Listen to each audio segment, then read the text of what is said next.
तो इस देश में किसान को अन्नदाता कहा जाता था और बारी बारी से केंद्र की सरकार भी इस बात को लेकर के प्रेस के रूबरू हो रही थी, पूरे देश ये कह रही थी कि हमें इस बात को लेकर के पीड़ा है कि जो देश का अन्नदाता है वो आज -डिग्री के टेम्परेचर में सड़कों पे बैठ करके धरने दे रहे हैं। लेकिन हमने जो कानून बनाया है वो बिल्कुल ठीक है। अगर कानून ठीक होते तो फिर उनको ये बात कहने की जरूरत नहीं थी कि जो अन्नदाता के लिए लड़ रहा था आज उसके खिलाफ इस किस्म के मुकदमे दर्ज किए सरकार ने, जिसमें डकैती के शब्द जुड़े हुए हैं, जिसमें लूटपाट की बात लिखी हुई है, जो 395 लगाई है। 395 का मतलब होता है IPC 395 कि उसमें किसी ने डकैती मारी, किसी ने लूटपाट करी, किसी ने छीना झपटी करी। जो किसान नेता इस सारे आंदोलन की अगुवाई कर रहे थे उनके खिलाफ सरकार ने 395, 397, 120B के तहत आज मामले दर्ज किए हैं। जबकि जो कल का एपिसोड था सारा का सारा वो सरकार की खुद की एक साजिश थी, एक चाल थी। हमारे यहाँ गाजीपुर बॉर्डर लगता है, दिल्ली के चारों तरफ में बाकी सारे हरियाणा के बॉर्डर हैं और हजारों ट्रैक्टर ने हरियाणा के जो बॉर्डर थे वहाँ से मार्च किया। कहीं कोई अनहोनी घटना नहीं घटी, कोई छोटा मोटा झगड़ा विवाद नहीं था। लेकिन गाजीपुर का बॉर्डर क्योंकि यूपी का था, यूपी में इनकी अपनी गवर्नमेंट थी, वहाँ इन्होंने कुछ ऐसे असामाजिक तत्व जो है, जो पिछले कई दिन से ये बारी बारी कह रहे थे कि इसमें आंदोलन में कुछ ऐसे लोग हैं जो कोई ना कोई गड़बड़ करेंगे। लेकिन किसान संगठन के जो लोग थे उन्होंने तो एक एक ट्राली पे भी पहरा दे रखा था। ट्राली में जो बैठे हुए लोग थे उनमें एक की जिम्मेवारी होती थी भी बाकी सब सो जाओ, एक आदमी सारी रात पहरा देगा, कोई असामाजिक तत्व हमारे बीच में न आ जाए। वहाँ तो बहन बेटियाँ सो रही थी, कोई विवाद झगड़ा नहीं था। वहाँ छोटे छोटे बच्चे सो रहे थे, उनको कोई तकलीफ नहीं थी। वहाँ 85 साल के बुजुर्ग सो रहे थे, उनको कोई तकलीफ नहीं थी। लेकिन कल इन्होंने जानबूझ करके कि इस शांतिप्रिय जो आंदोलन चल रहा है, जो आज दुनिया का सबसे बड़ा आंदोलन हो चुका है, कैसे इस आंदोलन में तोड़ फोड़ की जाए, कैसे इस आंदोलन को ख़त्म किया जाए, इसके लिए यूपी की साइड से कुछ असामाजिक लोगों को लाने का काम किया। और उन्होंने फिर इस किस्म की अफवाहें फैलाई कि जो नौजवान उस आंदोलन का हिस्सा था वो भावुक हो रहा था और वो उनके बहकावे में आकर के ही कहीं लाल किले पे गया। लाल किले पे जाने के बाद जो शरारती थे उन्होंने तो अपनी शरारत कर ली, जो सरकार का षड्यंत्रकारी था उसने अपना काम किया। लेकिन जो किसान एक्चुअल में गया था, आपने देखा होगा, आखिर जब वहाँ से किसान उस जगह को खाली करके अपने अपने घर की तरफ लौट रहा था, अपने आंदोलन वाली जगह पे लौट रहा था, तो उसने नेशनल एंथम बजाया, राष्ट्रगान वहाँ गाया गया और राष्ट्रगान गा करके उस तिरंगे को उन्होंने सलूट करके और उसके बाद फिर वो अपने अपने घर की तरफ गया। आज क्योंकि सरकार की, बीजेपी की हमेशा ऐसी सोच रही है कि लोगों को धर्म के नाम पे, जाति के नाम के, मजहब के नाम पे जरूर बांट लिया जाए। इसी तरह गुजरात के अंदर इन्होंने किया था। गुजरात में जो दंगे कराए गए थे, एक बारी गोधरा जो कांड हुआ था, आज भी उसको लोग नहीं भूल पाए।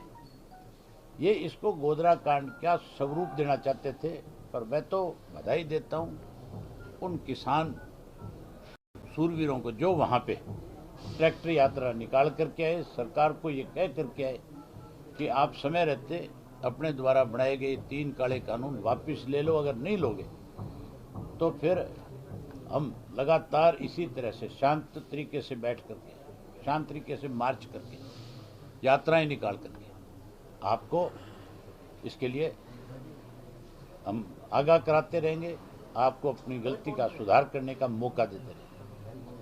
कल मार्च जो है अकेला दिल्ली में नहीं हुआ, पूरे पंजाब में, राजस्थान में, हरियाणा में, मध्य प्रदेश में, महाराष्ट्र में, कर्नाटका में, केरला में, तमिलनाडु में, उत्तराखंड में कोई स्टेट ऐसी नहीं थी जहां किसानों ने कल मार्च नहीं किया। मंत्री जी से कहना चाहूँगा कि आपने गलत निर्णय कर लिया और आपके गलत निर्णय की वजह से कितने लोग आज परेशान हो रहे हैं। आप अपनी इस भूल को सुधारो। अगर आप बारी बारी ये कहते हो कि हम इसको 2 साल के लिए डेफर कर लेते हैं, हम इसको 3 साल के लिए कर लेते हैं, तो इसका मतलब आप गलती पे हो। आप अपनी गलती को सुधारने के लिए कृषि के कानूनों को ख़त्म करो और ख़त्म करके नए सिरे से जो वायदे आपने किए थे, जो कहा था कि हम किसान का कर्जा माफ़ करेंगे, जो आपने ये कहा था कि जहाँ किसान का कर्जा माफ़ करेंगे वहीं स्वामीनाथन की रिपोर्ट को लागू करेंगे। आपने ये भी वायदा किया था कि हम तो किसान की जो लागत मूल्य होगी, जो फसल पे खर्चा आता है, उससे उसको 50% ज़्यादा दे करके किसान को मजबूत करेंगे। तो अब किसान आपके सामने आकर के अपनी बात कह रहा है। आप गलती को सुधारो और अपने किए हुए वायदों को पूरा करने का काम करो। सर, सरकार के आज कई नेताओं का ये कहना है कि जो घटनाक्रम हुआ आधार किले पर वो एक साजिशन, जिस तरीके से घटनाक्रम हुआ और किसान आंदोलन के ऊपर उसका एक तरह से ठीकरा फोड़ा गया है।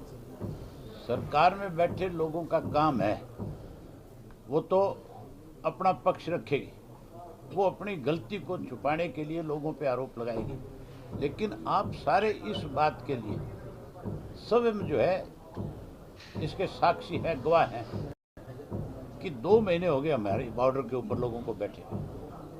कितने ट्रैक्टर मार्च शहरों में से, अलग अलग गांव से निकले। कहीं से भी कोई सोशल मीडिया पे छोटी मोटी ऐसी रिपोर्ट आपने देखी जिससे लगता हो कि कोई हुल्लड़बाजी हो रही है या कोई इसमें इस तरह के लोग शामिल हो रहे हैं जो कहीं किसी का नुकसान कर देंगे? वो लोग तो अपनी बात केंद्र की सरकार तक पहुंचाने के लिए जहां जैसा उनको समझ में आया उसी तरह से उन्होंने उस आंदोलन को समर्थन किया। आज आपने जो चाइना का भी जिक्र किया गया, कृषि और जो शिक्षा मंत्री उन्होंने कहा कि इसमें चाइना का भी रोल है और क्या, ताकि इंडस्ट्री जो है भारत में ना आए, इसलिए चाइना। ये बदकिस्मती है हमारी कि हमारे प्रदेश में ऐसे शिक्षा मंत्री बने हैं जिनको स्कूल का भी ज्ञान नहीं है, वो चाइना की बात करते हैं। उससे पूछो शिक्षा मंत्री से। फैसला है विधानसभा से, इनेलो के एकमात्र विधायक थे आप, क्योंकि आवाज बुलंद करते थे विधानसभा में। आज आपने जो इस्तीफा दिया है, इस सारे क्रियाकलाप को, सारे जो आपने ट्रैक्टर से यात्रा निकाली किसानों के मामले में, इस पे आप क्या कहना चाहते हैं? क्यों आप इस स्थिति तक पहुंचे? हमारी जो पार्टी है वो चौधरी देवीलाल की नीतियों से बनी हुई है। चौधरी देवीलाल ने इसको पार्टी का पौधा लगाया था, उन्होंने इसकी शुरुआत करी थी। और चौधरी देवीलाल ने हमेशा जब कभी भी गरीब आदमी के साथ, कमेरे वर्ग के साथ, किसान के साथ, मजदूर के साथ किसी भी सरकार ने अनदेखी करने का काम किया, उन्होंने उसका साथ दिया, उस लड़ाई को लड़ा। जब कभी वो सत्ता में थे, उन्होंने ऐसे गरीब लोगों के कल्याणकारी काम किए जो आज पूरे देश में लागू है, दुनिया में उनका जिक्र है। पेंशन योजना इस देश में अगर कोई लेकर के आया, लागू करी, तो उसका नाम चौधरी देवीलाल था। अगर किसी ने पहली दफा इस देश में किसान का कर्जा माफ किया, उस शख्स का नाम भी चौधरी देवीलाल था। अगर किसी ने ट्रैक्टर को गड्ढा बनाने का काम इस देश में किया, तो उसका नाम भी चौधरी देवीलाल था। अगर गरीब हरिजन की और वाल्मीकि की, बैकवर्ड की, अगर कहीं गांव की पंचायत में बड़ी भागीदारी, तो नंबरदार का पद अलग से निकाल कर उनको एक सम्मान देने का काम किया। गरीब आदमी के घर के अंदर बैठने की जगह नहीं थी, उसके लिए चौपालों का निर्माण पहली दफा इस देश में किया, तो चौधरी साहब ने किया।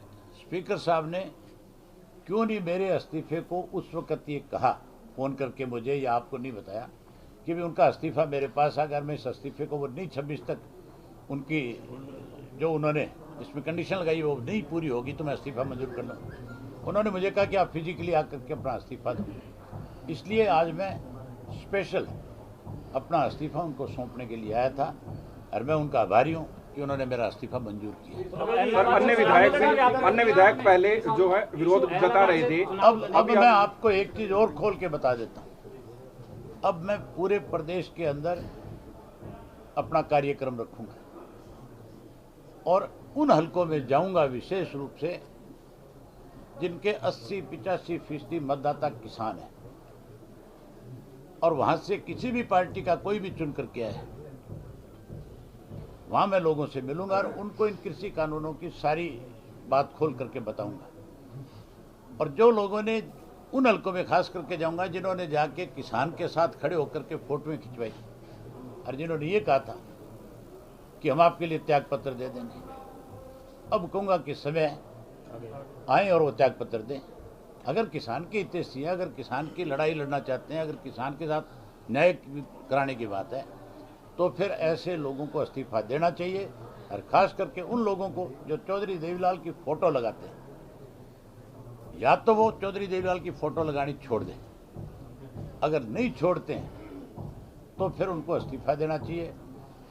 इस्तीफा नहीं देते तो वो ना केवल चौधरी देवीलाल के लिए कलंक है, बल्कि हरियाणा के हर उस व्यक्ति के लिए वो कलंकित लोग हैं जो चौधरी देवीलाल की नीतियों में आस्था रखते हैं। कि यहाँ आने नहीं देंगे राजनेताओं को। अब आप इस्तीफा दे चुके हैं। अब आप मुझे किसी ने भी, मैं टीकरी के बॉर्डर पे भी गया, मैं सिंगू के बॉर्डर के ऊपर भी गया, मैं जो राजस्थान का बॉर्डर है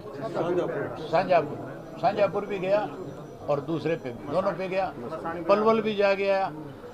और यहाँ तक मैं 2-3 बॉर्डर्स के ऊपर तो उन्होंने मुझे बाकायदा कहा कि आप आकर के जो भी बात करना चाहते हैं इस आंदोलन के बारे में, आप अपनी बात रखें। मैं सिंगू के बॉर्डर के ऊपर तो जहां मेन स्टेज लगी हुई है उसके बिल्कुल सामने बैठ करके लोगों से मिल करके आया। कोई भी राजनीतिक दल का व्यक्ति, ये जो घड़ियाली आंसू भारे ना कांग्रेस वाले जो कहते हैं हम किसानों के साथ हैं, इनको किसी को वहां तक तो पहुंचना बहुत दूर की बात थी।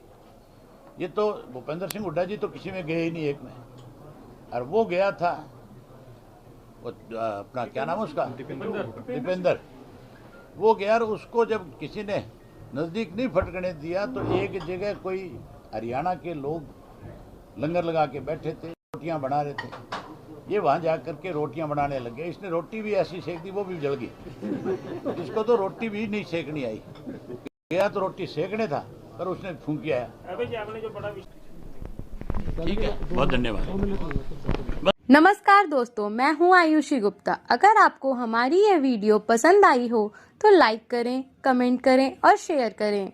और हाँ, हमारे चैनल को सब्सक्राइब करें और फॉलो करना ना भूलें ताकि आप कोई भी खबर मिस ना करें।